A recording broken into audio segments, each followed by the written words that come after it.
Noah in Ghana is building an ark of doom because he says the world will end in a few weeks. He says God told him in a dream that starting on December 25th, the things written in the Bible will happen again and a big flood will cover the world.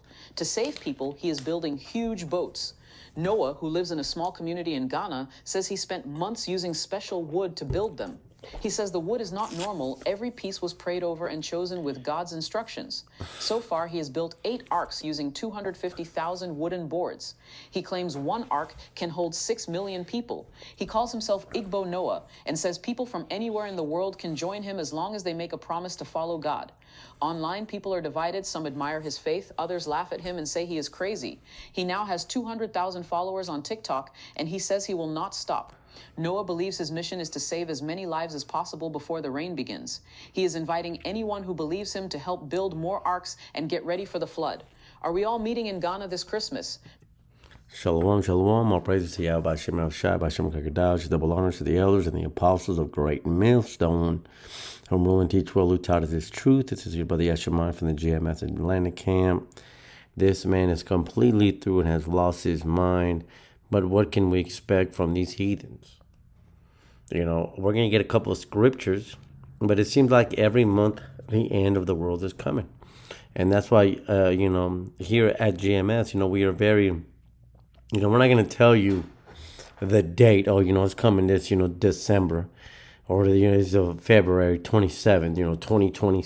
No, we're not going to give you no dates because it's not for us to give you the day. This is Matthew 24:36.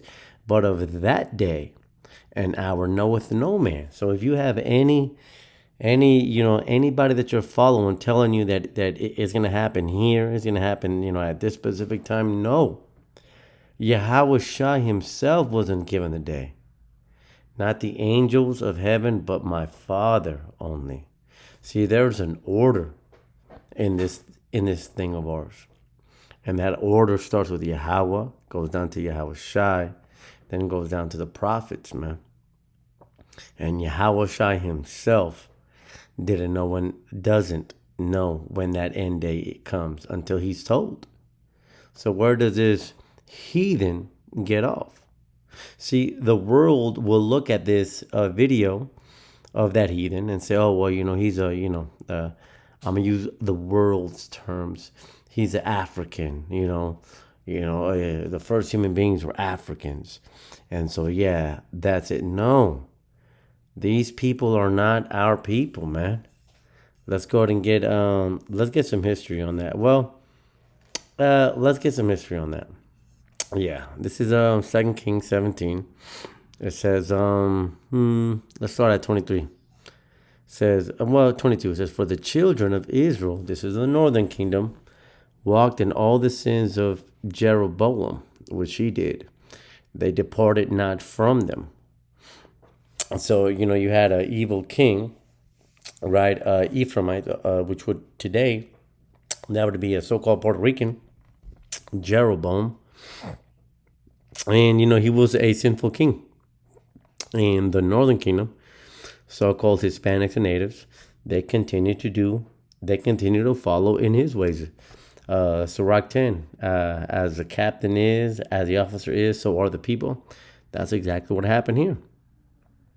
Verse 23 says, until the Most High removed Israel out of his sight, as he had said by all his servants, the prophets.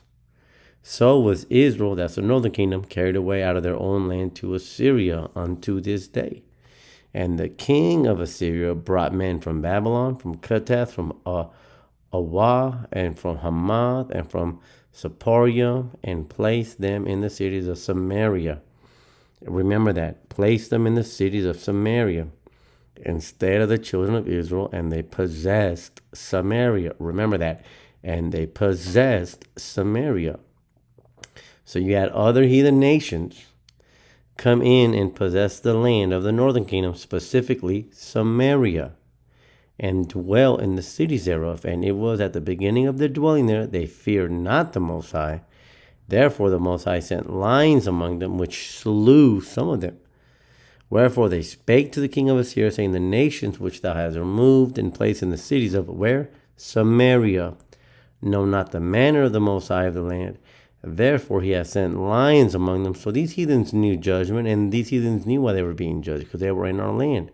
And the same wicked know why they're going through. When you read into the Talmud, when you read into the religion of the Frankists, they understand that. They understand that they're going off, but their understanding is that they have to go way off. I mean, that's nuts. Let's not stray. It says, they know not the manner of the Most High, therefore, it says, then the king, verse 27, then the king of Assyria commanded, saying, carry there one of the priests whom he brought from thence, and let them go and dwell there, and let him teach the manner of the Most High to the land. Then one of the priests whom they had carried away from Samaria came and dwelt in Bethel, and taught them how they should fear the Most High. So what have we established there? We have established the history. And that history was that the northern kingdom was taken away, and then we had other heathens, specifically Canaanites, come into our land. Who are the Canaanites? The purple people, the Africans, today known as Africans. Now, that's not to say that there isn't, Israelites, intermingled between those Africans, but here, specifically, we're talking about heathen Africans, purple motherfuckers. Talking about Michael Blackston motherfuckers, you know what I'm saying? You had 25,000 Michael Blackstons over there talking about, I can't get jiggy with this stuff, man. Until the Lions came, and then they started getting jiggy with it. I don't mean to, but really that's what happened. So now we have the history. So why do I bring that history up? Because now that history is very important, because you might come across this video and you might think that these are the people, and they're not the people, but these are only the people that were put in our land. And they were put in our land because the northern kingdom went off. And after they were put in our land, they were forced to follow our ways, or else they would be slaughtered. So then what ended up happening? You had generations that knew to praise Yahweh Hashem Yahushai in the northern kingdom. And then you had them raise up their kids. Hey, this is what we have to do. You have to pray to Yahweh Hashem Yahushai, or else you get slaughtered by a lion. And so you had generations follow after that, follow after that, follow after that. And then it becomes a normal thing. And so by the third and fourth generation, these people thought that they were the people. These people, by the third and fourth generation, they thought that they were the children of the Most High. Okay, so now you have that context. In the same way that the southern kingdom was Hellenized during the time of the Maccabees, by the third and fourth generation, they thought that they were Greeks. They thought, they thought that they were just like us. We thought we were Americans. How much more the heathen after 3 and 4 generations? Ecclesiastes 1 verse 9. There's nothing new under the sun. Just as we discontinued from our heritage, they took upon our heritage, and then after 3 and 4 generations, they thought that they were the people. So now, we fast forward to John and 10 verse 7, and what does it say? There came a woman of Samaria. Now, what did we just read of Samaria? Well, 2 Kings 17th chapter, we just read that in the land of Samaria that there was heathens put in their land. So there came a woman of Samaria, a heathen, to draw water. Yahweh said unto her, give me to drink. And what did she say? It says right here, let's see right here. Let's get down to verse 20. It says, our fathers worshipped in this mountain. And why did she say that? This is not an Israelite woman. This is a heathen woman. See, her fathers were of many generations past. And her fathers worshipped our power, but they only worshipped our power because they had a reverence them, or else they would get mauled by lions or by any other. They could have been mauled by locusts. And so her response is, our fathers worshipped in this mountain. And this is the point of the video, is that though they may think that they are like us, they are not like us. All right? Let me see here. Let's get that precept. No dog shall lift up separation. Egyptian KJV. Oof. This is Exodus 11.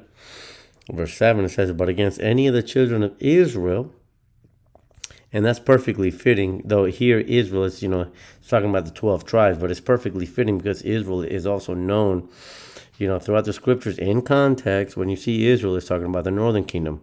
Here it's talking about the 12 tribes, but in the context of this video, Israel being the northern kingdom, shall not a dog move his tongue against man or beast, that ye may know how that the Most High Yahweh Shemel Shai does put a difference between the Egyptians and Israel. These people right here, I'm going to play the video without sound. These people are not the people. These people, they have the scriptures, they have our word, but so do the Edomites. And this man is telling you that there's a flood supposed to come. And what is the ultimate cut for this man telling you that the flood's supposed to come, even though he's not us? We go to Genesis 9, verse 11, 9:11. And I will establish my covenant with you. Neither shall all flesh be cut off anymore by the waters of a flood. So here you have a Canaanite. Here you have a Hamite, right? Because Cain comes from Ham. Here you have a Canaanite telling you what our scriptures say, but they're butchering it. These people think that they are us. Our fathers worshipped in this mountain. And why is that? Because they were put in our land and they had to abide by our ways. And when you read further in 2 Kings 17, they continue to worship their idols. Right? And so that's to say that this man is probably, he might be building him 17 boats. But this dude might still be, sacrificing unto whatever voodoo doll he got, man. Especially with that off yellow polo. Of course this dude's going off.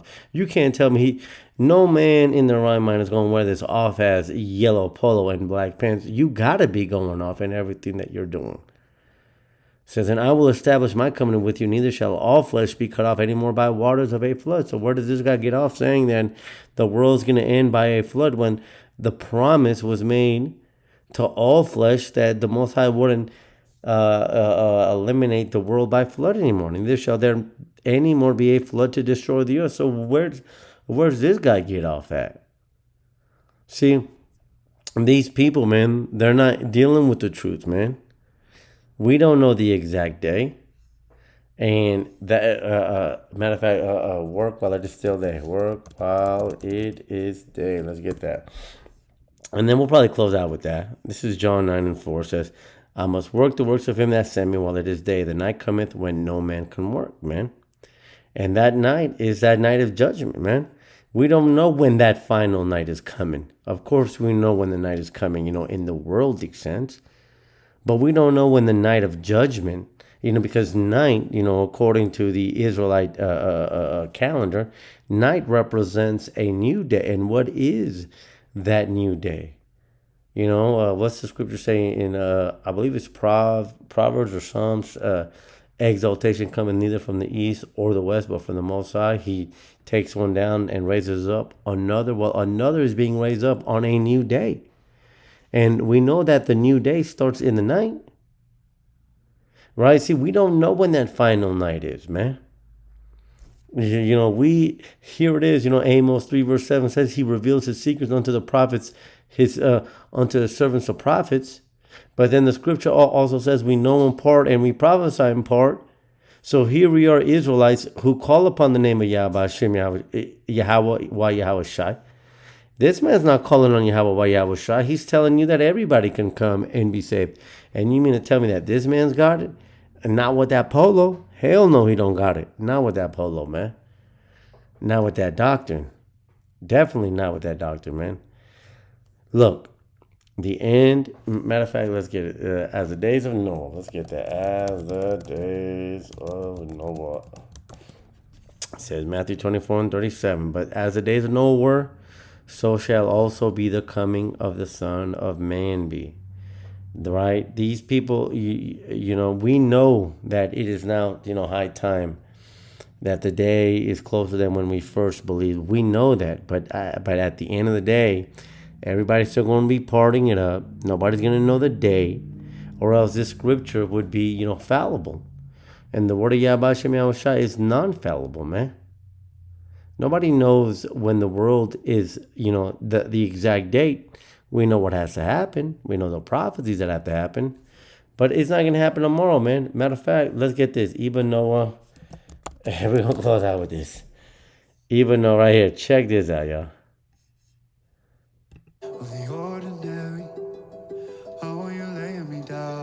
Eva launches a Mercedes-Benz. Dude bought a brand new car. I knew he was through when I seen him with that polo, man.